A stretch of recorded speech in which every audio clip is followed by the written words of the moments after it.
All right, buckle up because we're about to dive into why sometimes following the get ahead at work advice from self-help books is complete nonsense.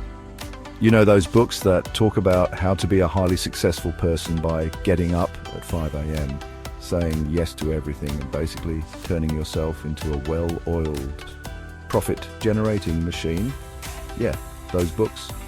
We're going to flip them on their heads and show you that sometimes doing the opposite of what they say is actually way better for your career and your sanity. Because let's be honest, haven't we all been burned by some life-changing advice that turned out to be about as useful as a chocolate fireguard? We're going to unpack why a lot of this advice is garbage and how to actually get ahead in the real world. This whole be a yes man thing, it's a one-way ticket to being exploited faster than you can say mandatory unpaid overtime. Look, I get it, you want to be the team player, the one who's always willing to go the extra mile. But here's the thing, constantly saying yes doesn't make you look dedicated, it makes you look like a doormat. And trust me, nobody respects a doormat. Think about it. If you're constantly saying yes to every request, every project, every soul-crushing bit of busy work, you're not thinking critically about your own priorities or the value you bring to the table. You become the go-to person for everything, which sounds great until you realize you're now drowning in a sea of tasks that offer no real growth or fulfillment. Here's the thing, your time and energy are valuable, and when you say yes to everything, you're essentially saying yes to undervaluing yourself. So next time someone asks you to do something, take a moment before you automatically blurt out yes.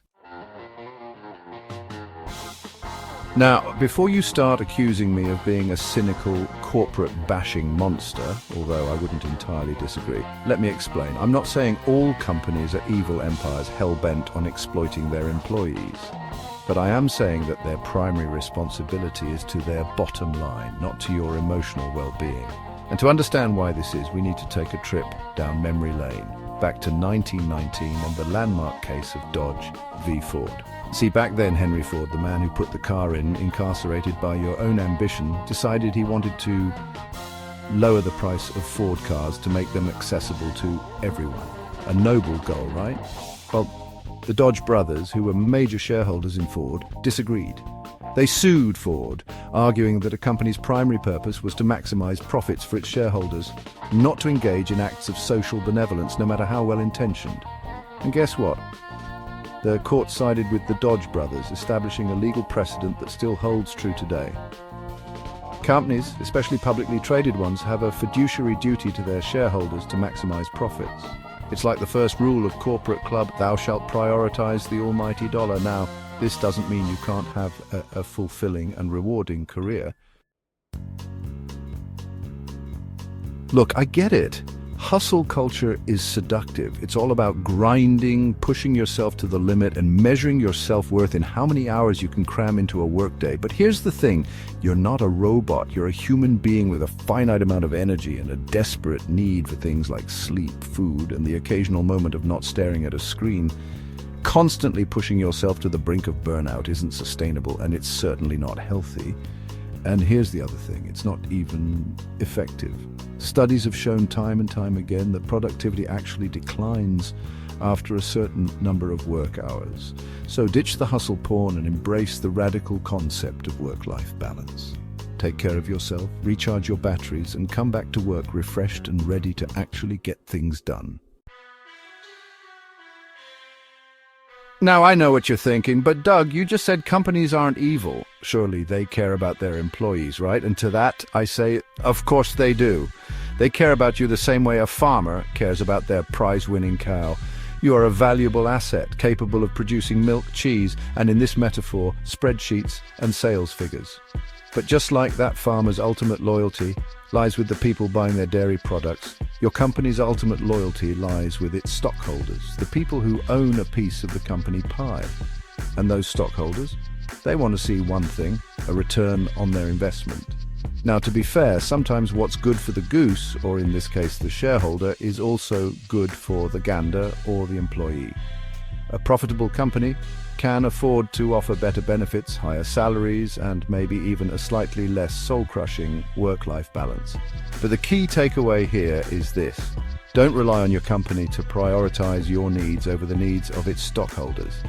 It's like expecting a cat to suddenly develop a taste for kale smoothies. Now, I realize this might sound a bit radical, but hear me out, question everything. Yes, you heard me right. Don't just blindly accept everything you're told, whether it's from your boss, your co-workers, or that self-help guru with the suspiciously white teeth. Look, I'm not saying you need to become a conspiracy theorist who believes the office coffee machine is secretly spying on you, but I am saying that a healthy dose of skepticism can be a powerful tool in the workplace. When you ask questions, you're not just clarifying information, you're demonstrating critical thinking skills.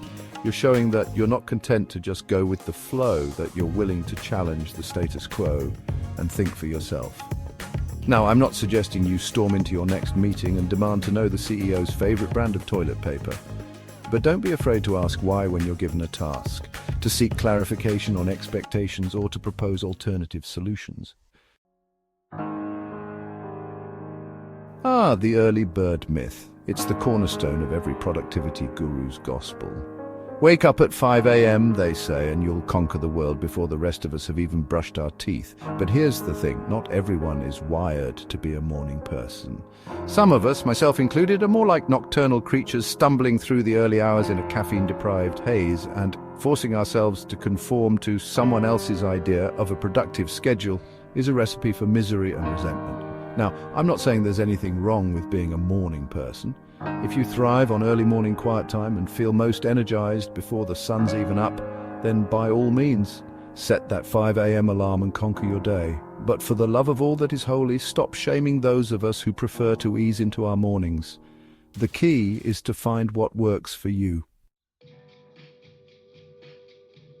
We live in a culture obsessed with busyness. It's as if our self-worth is directly proportional to the number of hours we log in a day.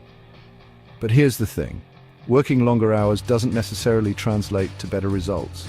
In fact, it often leads to burnout, decreased productivity, and a severe case of the "I'd rather be anywhere but here" blues. Instead of glorifying the grind, let's shift our focus to quality over quantity. It's not about how many hours you spend at your desk, but about how effectively you use that time. It's about prioritizing tasks, minimizing distractions, and focusing on delivering high-quality work that actually moves the needle. So ditch the always-on mentality and embrace the power of deep work. Remember, it's not about the hours you put in, it's about the results you produce. Now, before you roll your eyes and click away, hear me out. I know, networking can feel about as appealing as a root canal with a rusty spoon, but here's the thing. Networking isn't about awkwardly shoving business cards at strangers and engaging in painfully superficial small talk. It's about building genuine relationships with people in your field and beyond. Think of it this way. Your network is like a safety net for your career. It's a group of people you can turn to for advice, support, and yes, even job leads. Now, I'm not suggesting you need to become a social butterfly who attends every industry event and networking mixer. But I am suggesting you make an effort to connect with people outside your immediate circle. Remember, networking isn't about using people. It's about building mutually beneficial relationships. Work-life balance. It's the holy grail of the modern workplace. We all crave it, but so few of us actually achieve it. We're constantly bombarded with messages that tell us to hustle harder, grind 24/7, and sleep when we're dead.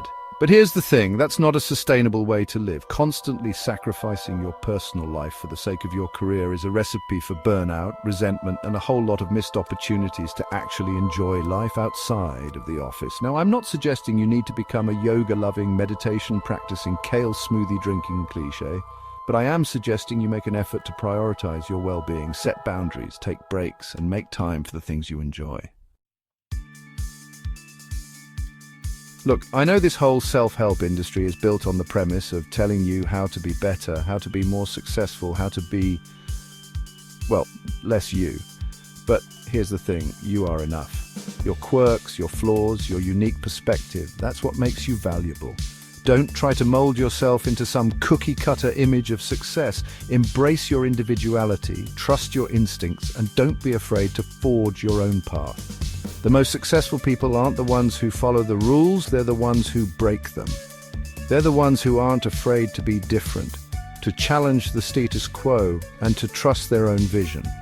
So, the next time you pick up a self-help book, take it with a grain of salt. So, the next time someone hands you a book on how to be successful, take a look at it, roll your eyes, and then think for yourself.